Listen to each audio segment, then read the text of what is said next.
Episode 2.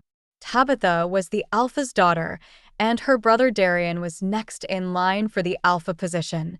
Both were my nemesis. "Hey, freak." Tabitha sneers at me, blocking my path. I try to step past her, but she sidesteps, blocking my way. "What do you want, Tabitha?"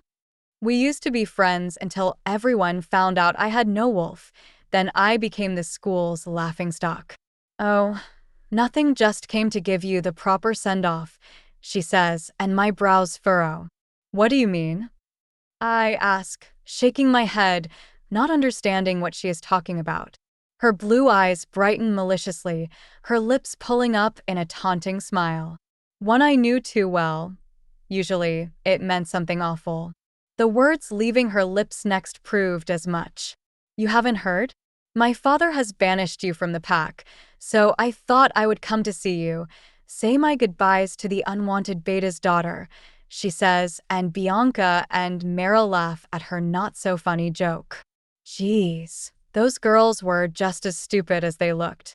If they weren't beautiful, I can guarantee no one would put up with their antics or their terrible sense of humor.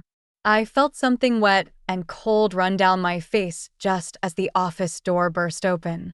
Maril dumped her milkshake over my head, and it seeps into the crocheted jumper my mother made me, drenching me. "Tabitha Elizabeth Blackwell, is there a reason you are tormenting my daughter?" My mother questions, her dark hair pulled back in a high ponytail. She is a strong woman, stern, and brought fear amongst the she-wolves, including the Luna of the pack, after my mother kicked her ass in training in front of the entire pack for saying I should have been put down at birth. If my mother weren't the only female pack warrior, she definitely would have been punished for embarrassing the Luna. Still, everyone knew Alpha Jackson always had the hots for my mother, had since they were kids, and it disappointed him when she turned out not to be his mate. Tabitha's smile falls as she twirls around to face my mother, who is stalking directly toward her. Maril and Bianca take off, afraid to face her wrath. "It was an accident," Tabitha stutters out, and to think this pathetic girl was an alpha female and fears my mother, who is just a typical wolf. I couldn't help the smirk that crept onto my face. Her fear was so intense that I was shocked she didn't soil herself. What I wasn't expecting was for my mother to raise her hand and slap her across the face. Tabitha squeals loudly, her head whipping to the side, and the outline of my mother's hand imprints on her face.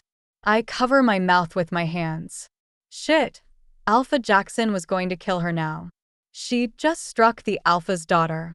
I heard a gasp and looked around to see a few people had seen what my mother had done.